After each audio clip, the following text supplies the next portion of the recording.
Muchas gracias, Pablo. Muchas gracias a CESTE, por supuesto, por la generosa y amable invitación. Me da pena tener solo la posibilidad de hablar en la introducción porque me gustaría entrar en la discusión de fondo con panelistas tan estupendos como los que habéis citado hoy. Es un placer estar aquí y poder contribuir a esta conferencia. Como decías, Pablo, ya más de 50 años desde que CESTE está desempeñando un papel fundamental en la internacionalización de nuestra economía, de la empresa española, proporcionando esa financiación, esa cobertura de riesgos políticos, comerciales, riesgos extraordinarios, hoy día derivados, desde luego, de las operaciones en el exterior, que son, como dices, cada vez más frecuentes y un elemento estructural de nuestra economía. Hacia adelante, una de las grandes fortalezas, precisamente, de nuestro modelo de crecimiento equilibrado. En ese sentido, por supuesto, también, yo creo que lo has dicho tú, Pablo, hay que agradecer la temática. Evidentemente, no hay otra discusión que esté más al día que la de seguridad económica, pero es una discusión de expertos, pero también de ciudadanos. Yo creo que es algo que nos lleva a todos a replantearnos cuál es la situación de España, cuál es la situación de Europa en el mundo que tenemos y también hacia adelante. Es un tema de un debate apasionante, ¿no? Por el impacto que tiene, desde luego, en las reglas del juego, por el impacto que tiene en las medidas de política en general, pero las medidas de política económica que tenemos que tomar, el impacto que tiene en la confianza de los ciudadanos, en las decisiones empresariales, en definitiva, el impacto en nuestra vida diaria.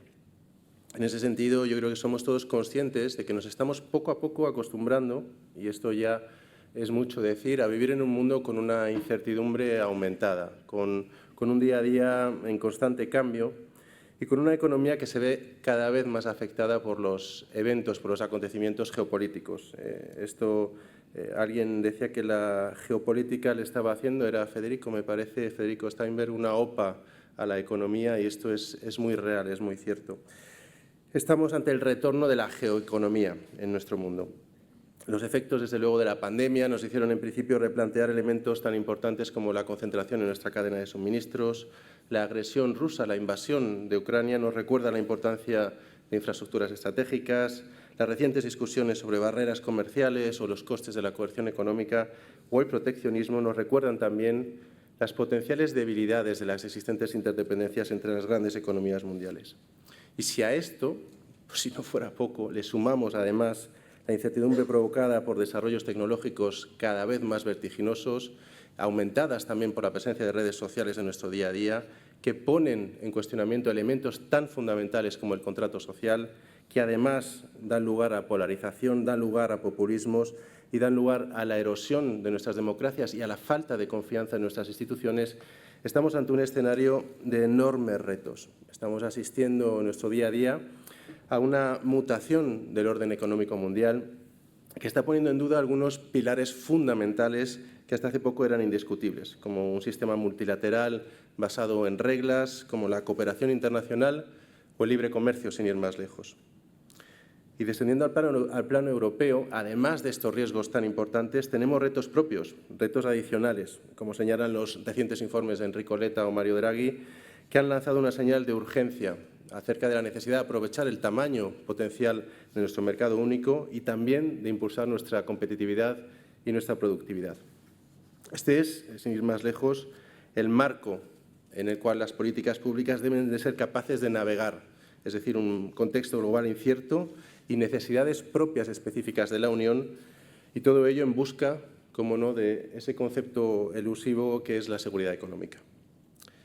Sin embargo, voy a intentar, aunque sé que no es fácil y espero que luego en las discusiones posteriores también haya algún elemento positivo, voy a intentar dejar algún elemento para el optimismo, porque yo creo que pese a estos retos tenemos algunas buenas noticias y para mí la esencial es que tanto España como la Unión Europea cuentan con grandes fortalezas para impulsar un liderazgo sólido en este contexto tan incierto, un liderazgo basado en principios que nos han sustentado en estas últimas décadas y que son el ADN específico de la Unión y que debemos de seguir reforzando como seña de identidad europea, que es un proyecto abierto, un proyecto sostenible y un proyecto social. Son los tres grandes vectores sobre los que se ha sustentado la Unión y que creo que tienen que ser nuestros grandes activos también hacia adelante. Y curiosamente, cómo no, podríamos decir, son tres aspectos que están siendo puestos en entredicho y que yo creo que, como he dicho, son activos irrenunciables. Déjeme que vaya rápidamente por cada uno de ellos con algunos comentarios generales que estoy seguro que se desarrollarán después en las mesas y en las intervenciones, y seguro que también en ese café posterior que tenéis, que será de lo más interesante. El primero es el carácter abierto, el carácter multilateral de la propia Unión. La Unión ha sido siempre firme defensora de un orden mundial basado en el derecho internacional, basado en reglas que aseguren, por supuesto, la previsibilidad, la libertad también en los intercambios económicos y comerciales. El libre comercio ha sido uno de los grandes pilares de crecimiento y de prosperidad de la Unión. En particular, dentro de ese libre comercio como pilar de crecimiento, nuestra relación transatlántica, la relación de la Unión con Estados Unidos, ha sido clave. Desde luego vemos que esta relación, tanto comercial como de inversión, es la más importante del mundo, y dentro de los numerosos datos que hay para reflejarlo, a mí hay uno que creo que merece la pena resaltar, y es ese intercambio de 4.400 millones de euros cada día entre ambos lados del Atlántico. Es sin duda el mayor reflejo de la interdependencia en términos positivos que tienen nuestras economías. La fortaleza de esta unión, diríamos, o de esta relación, no solo se da con respecto a Europa, pero también con respecto a España. El comercio bilateral con Estados Unidos se ha más que duplicado en los últimos 10 años y el stock bilateral de inversión extranjera está en el entorno de los 100.000 millones de euros en cada una de las dos direcciones. De nuevo, esto da una idea clara de la interdependencia, de la fuerte relación entre ambas economías. Por ello, la estrategia ante anuncios o medidas que estamos viendo en las últimas semanas tiene que pasar no solo por un elemento de prudencia inicial, sino por mantener una actitud constructiva, sabiendo que una guerra arancelaria, que medidas proteccionistas no benefician a nadie. Y esto nos lo dice no solo la teoría económica, sino también la evidencia empírica, puesto que hemos tenido muchos casos donde se ha comprobado que no benefician ni al país que las impone, ni, por supuesto, a aquellos que las sufren. Pero dicho esto, por supuesto, he dicho, tenemos que ser constructivos, pero Europa no va a ser ingenua. Contamos con las herramientas necesarias para responder de forma decidida, defendiendo los intereses de nuestras empresas, de nuestras industrias y de nuestros ciudadanos, actuando de forma coordinada, por supuesto, a nivel de la Unión. Y otros dos grandes ejes de los que tenemos que seguir actuando, que ya han sido nombrados y que seguro que serán desarrollados posteriormente, es avanzar en la integración de la Unión. Integración hacia adentro, pero también integración hacia afuera. Hacia adentro, avanzando en la consecución de ese potencial del mercado interior. Lo sabíamos o hemos visto unos informes del propio Fondo Monetario Internacional hace poco que ponen cifras a esta ambición del informe Letta de conseguir el mercado interior, y yo creo que son cifras interesantes en el contexto de las medidas arancelarias actuales. El aprovechamiento del mercado interior en su pleno potencial en materia de intercambio de bienes puede suponer un efecto equivalente a la reducción del 45% de los aranceles para nuestras empresas. 45%. En el ámbito de los servicios, el aprovechamiento de este mercado interior supondría un efecto equivalente a reducir los aranceles en más del 100%. Este es todo el potencial que tenemos por delante si somos capaces precisamente de avanzar de manera decidida en la consecución de este mercado interior, de estos 450 millones de consumidores que tenemos a nuestro alcance. A partir o más allá de esta integración hacia adentro, por supuesto la integración hacia afuera, la búsqueda continua de socios comerciales, de socios estratégicos, como ya está haciendo la Unión, como hemos hecho con Chile, Canadá, Japón o recientemente Mercosur y México, socios fundamentales también hacia adelante. Tenemos que seguir explorando zonas y acuerdos comerciales, no solo hacia el oeste, sino también hacia el este. Son acuerdos que estamos cerrando con países proveedores de minerales de tierras raras, mercados de destino para nuestras exportaciones, que constituyen, como decía, una red de socios con los que tenemos que construir precisamente esta red de seguridad económica abierta. El segundo ámbito, como decía, más allá de ser abiertos, es sostenibles. Sostenibles, que tiene mucho que ver en Europa con la característica de una Europa verde. La transición verde como palanca hacia no solo una economía sostenible, sino una economía competitiva, un doble rédito de esta apuesta por la sostenibilidad. Esto, desde luego, es una seña de identidad de la Unión, este carácter verde y sostenible, y es una fortaleza cuando parece, desde luego, como decía antes, ponerse incluso en cuestión esta agenda internacional que venimos avanzando en los últimos 30 años. Y es un vector necesario para la sostenibilidad, pero también un motor de competitividad. Y yo creo que en este caso el ejemplo de España lo demuestra. El ejemplo de España es un elemento claro de este doble rédito de la apuesta por una economía sostenible, por un vector energético, en este caso verde, por un vector energético donde apostemos por las energías renovables, tratamiento de aguas, transporte, infraestructuras sostenibles. Esto ha hecho que el mix energético en España haya cambiado de manera drástica en los últimos años, llegando a producirse un 56% de nuestra electricidad procedente de un mix de fuentes de energía renovables. Somos el país avanzado en el mundo que tiene una mayor producción de electricidad procedente de energías renovables. Y esto tiene consecuencias claras, no solo en cuanto al beneficio ambiental, sino también en la competitividad. El propio Banco de España señalaba una reducción de un 40% del coste de la electricidad con respecto a lo que hubiera sido si hubiéramos mantenido el mix energético que teníamos en el año 2019, donde la producción de electricidad basada en energías renovables apenas estaba por encima del 20%. Este es el impulso, esta es la ganancia en términos de competitividad que supone la apuesta verde. Y luego, por supuesto, es un factor de atracción de inversiones. Si vemos la base de datos de inversión extranjera directa del Financial Times, España, entre 2019 y 2024, es el quinto país del mundo en número de nuevos proyectos de inversión, en proyectos Greenfield. Si vamos al sector de renovables, España es el segundo país del mundo. Y esto, de nuevo, no es casualidad, es otra de las ventajas de esta apuesta por las energías renovables. En definitiva, la sostenibilidad medioambiental es un eje de competitividad.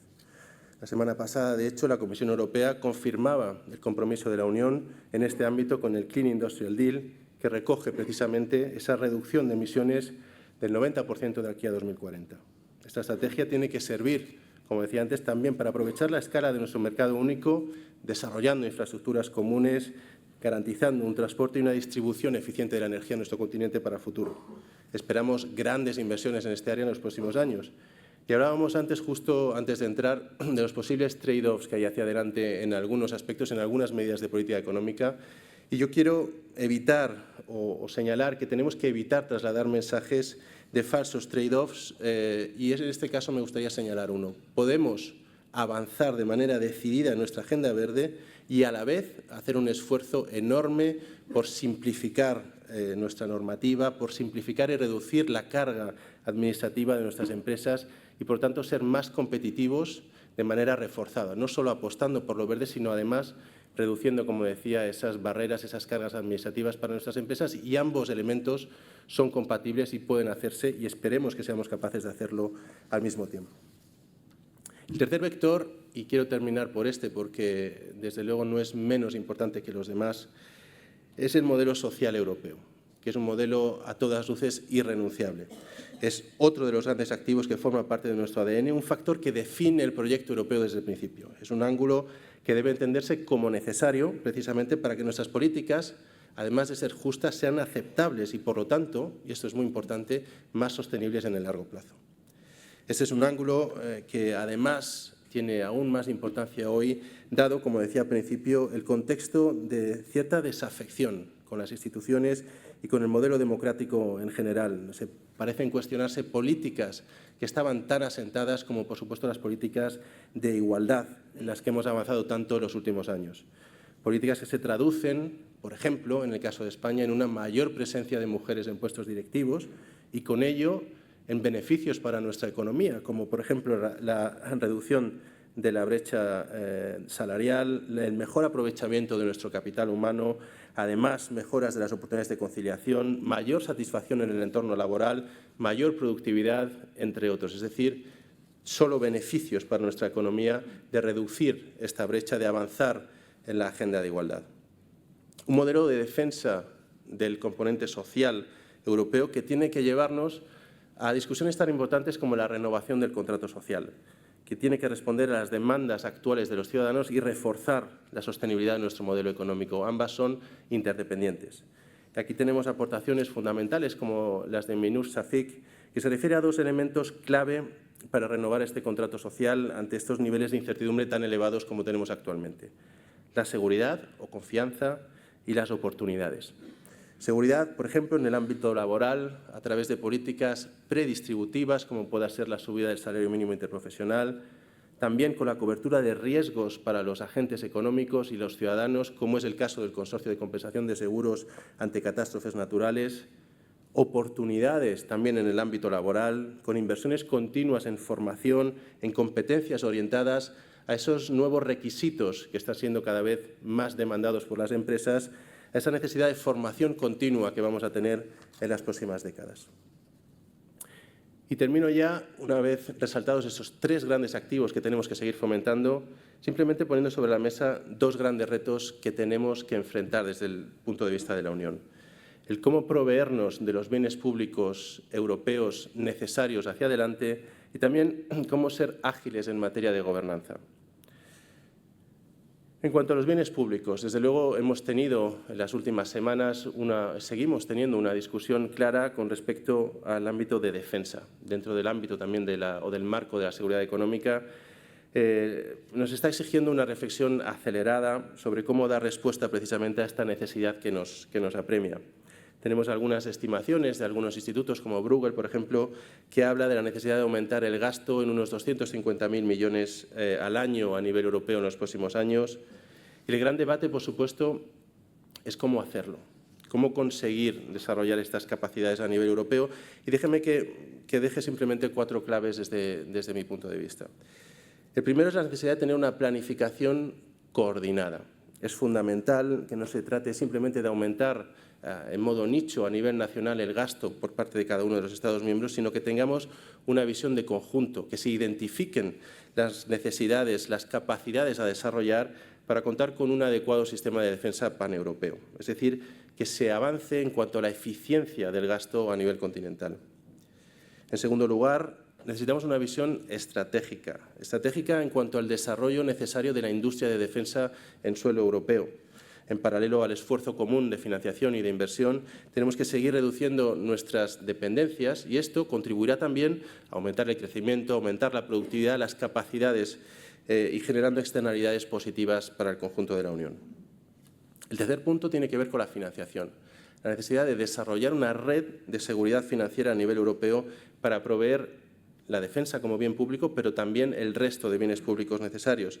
Hay que aprovechar la flexibilidad, por supuesto, a nivel nacional que permiten las reglas fiscales, pero también, y este es el mensaje importante, tenemos que tener una visión específica continental, europea. El desarrollo de esta red financiera de seguridad tiene que tener un componente europeo que incluya a sus instituciones, que incluya su presupuesto y que incluya también la posibilidad de crear instrumentos, herramientas que se doten de una financiación conjunta.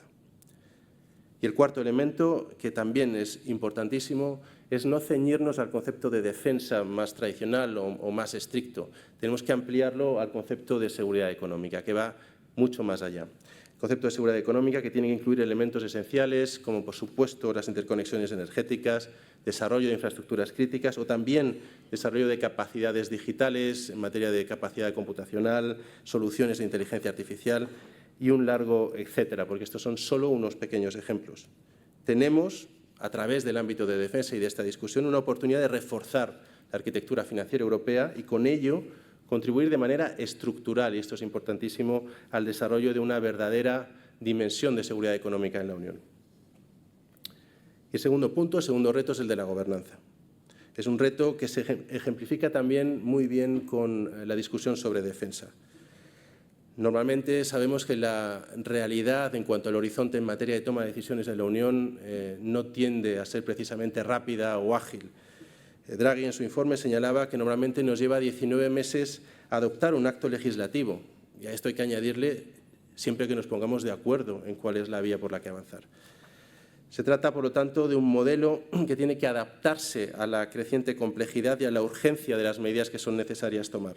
En este caso, por lo tanto, tenemos que valernos de nuestras fortalezas para tener un enfoque ágil. Y en este caso, no solo ágil, sino equilibrado e integrador.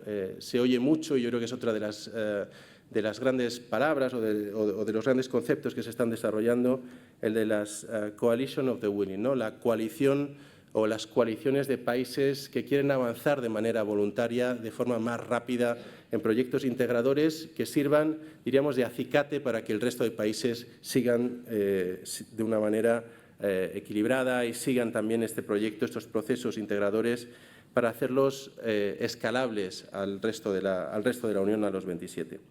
Este enfoque, además de permitir un elemento de agilidad o de rapidez o de respuesta urgente a estas necesidades, permite también integrar países fuera de la Unión. Y este es el caso, por ejemplo, de las discusiones en materia de defensa que se están teniendo, donde la presencia de jugadores o de actores como Reino Unido, Noruega, Canadá, desde luego es fundamental para, como decía antes, aumentar, reforzar esta red de seguridad más allá de lo que son los 27 miembros de la Unión. Los esfuerzos, por lo tanto, deben centrarse en agilizar la toma de decisiones y favorecer la puesta en marcha de decisiones que sean capaces precisamente de beneficiar al conjunto de países de la Unión. Y me gustaría cerrar ya, por no alargarme más, insistiendo en el concepto de oportunidad, volviendo a ese mensaje positivo u optimista de cara a ser capaces de aprovechar la ventana de oportunidad que se abre ahora para la Unión. Tenemos que reforzar la posición de la Unión, pero haciendo valer esos principios fundamentales que nos posicionan como un líder que está siendo demandado a nivel internacional o cuyo liderazgo está siendo demandado a nivel internacional. Recuerdo ahora en diciembre, en uno de sus artículos de despedida del New York Times, cuando Krugman hablaba de la necesidad de encontrar la esperanza en una era de rencor o resentimiento. Pues tenemos que ser, en parte, los que contribuyan a que seamos capaces de encontrar ese punto de esperanza, no solo nosotros, o no solo para nosotros, sino también para muchos países o muchas áreas del globo que nos están esperando que la Unión lidere este proceso. Tenemos los mejores mimbres para transformar la desilusión de nuestra ciudadanía con respecto a las instituciones, para reforzar y aprovechar las ventajas de nuestra agenda verde, para reforzar la coordinación entre los Estados miembros, para recuperar los diferenciales de productividad y competitividad, para reafirmarnos, en definitiva, como un socio confiable en un mundo incierto y en cambio, pero que nos observa. Los activos de la economía española también están ahí. Por supuesto, un motor de la zona euro con un crecimiento fuerte, equilibrado y justo, que nos posiciona también de forma privilegiada para enfrentar con garantías este cambio de paradigma. Y esto es importantísimo y nos tiene que dar también un punto de confianza en España para ser capaces de enfrentar esos grandes cambios, esta nueva agenda. Sin más, simplemente dar las gracias de nuevo a Pablo, dar las gracias a CESCE. Estoy seguro y me da pena de que los debates van a tener un enorme interés, me da pena no poder estar para verlos. Espero poder conectarme, aunque sea ser uno de esos 750 que se conectan online y lo que deseo es una fructífera jornada. Muchas gracias.